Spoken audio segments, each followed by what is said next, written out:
Hey guys, it's me again. I'm coming to you with a video today talking about an ingredient that is in the majority of the makeup that's on the market right now. It's called Bismuth Oxychloride. You may have heard of this, you may have not heard of it, but I had to find out through trial and error that products containing that ingredient broke me out. I was allergic to this ingredient. I still am.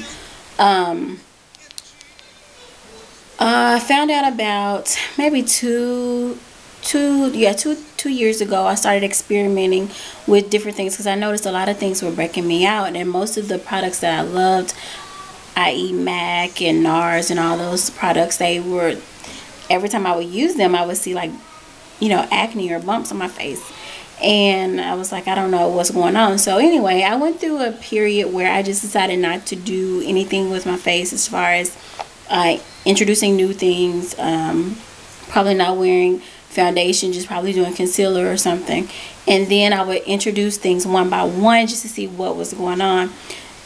It hit me the day I went to Ulta, and I tried on Bare Minerals, their little loose mineral foundation, and like as soon as she put it on my face, I immediately started to burning, started to itching, and then some of it kind of even fell on my chest here.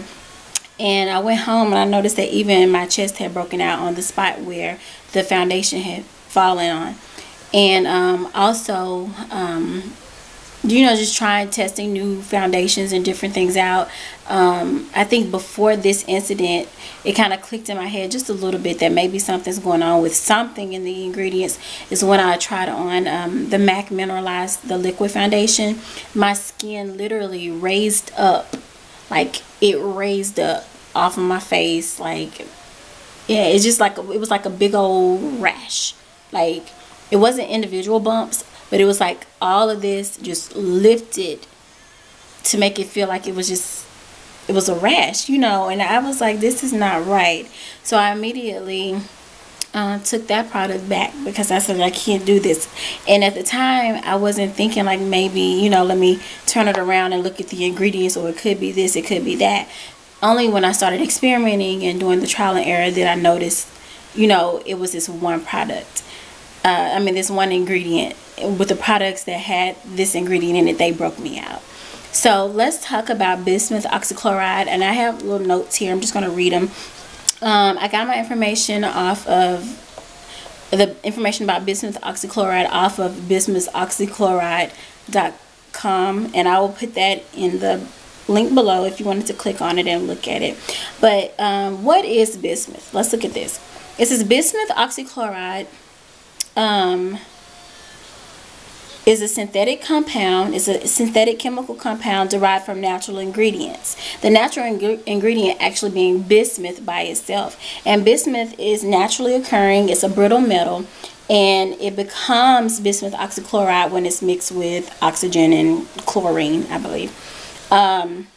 This synthetic compound is a lustrous white solid found naturally in rare mineral bismuth colloids. Bismuth oxychloride imparts a silvery sheen, a pearlescence to cosmetics and personal care products. So if you have like a product that is shimmery, like most highlights, we want that highlighted cheekbone here, that product probably contains bismuth oxychloride in it.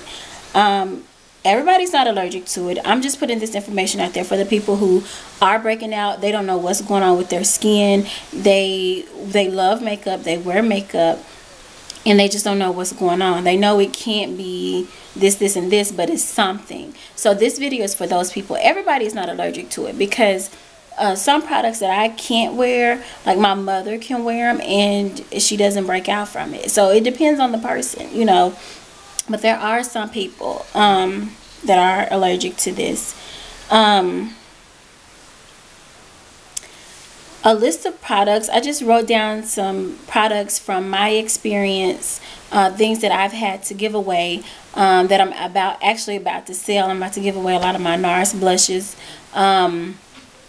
This is a list based on my personal experience. So here's a list of some things that contain bismuth. Bare Minerals, of course, even the pressed powder foundation. I was even willing to give that a try, but once I looked on the back at the ingredients, I said, no, this has bismuth too. So I put that back on the shelf. NARS powder blushes. Some of my favorite colors are NARS powder blushes. Exhibit A, towels. Beautiful colors, but I cannot wear them because my cheeks will break out. Their matte jumbo lip pencils. I wanted to try Dragon Girl, I believe that's the name of it, and I flipped it over. Look at the ingredients. It's in there, and I actually think bismuth is not supposed to be in lip ingredients, but I think people put it in there anyway. It was on a website that I read. I actually forgot the website. You know, when I was on my research, I read upon that. NARS pressed powder foundation has bismuth in it as well.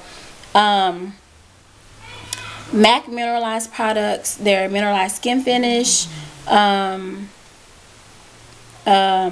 mineralized cheek products, they have bismuth. And guys, back to that NARS pressed powder foundation.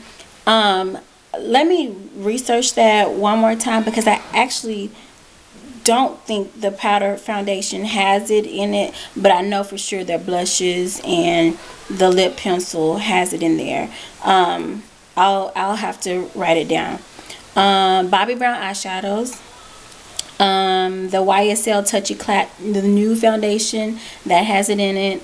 The Guerlain Terracotta Pressed Bronzer, that one actually broke my heart, because I tried that on, and I was actually using that as a foundation, like a powder, pressed powder, and all of a sudden I was getting a light irritation. It wasn't as bad as what would normally happen with bismuth in it, but I keep my boxes to a lot of stuff, so I flipped it over and I was just reading and reading the very last ingredient, bismuth oxychloride. So even in the smallest amounts, it still breaks me out, which is sad, because I love that terracotta bronzer. I love what it did. It was just a beautiful glow. It looked very natural. But it's in the terracotta pressed bronzer. It's not in the loose, and I've actually purchased the loose one. It's on its way in the mail, so I'm excited about that. The MAC Pro Longwear blushes, it's in there.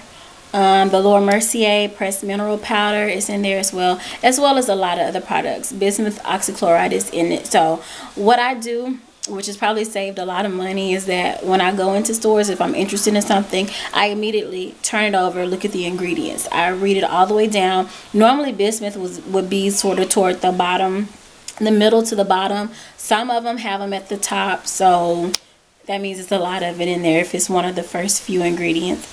But that's what I do. And if it's not in there, if it's in there, I just put it back on the shelf. I don't even test it. I don't try it on, because I know I would rather have good skin than skin that looks good with makeup on. So I don't even want to test it, because I know it's going to break me out. But a lot of the companies, I know they know that there's some people that are allergic to this, but they still choose to put it in their products anyway. And what hurts me is that most of the companies where people love, like MAC, NARS,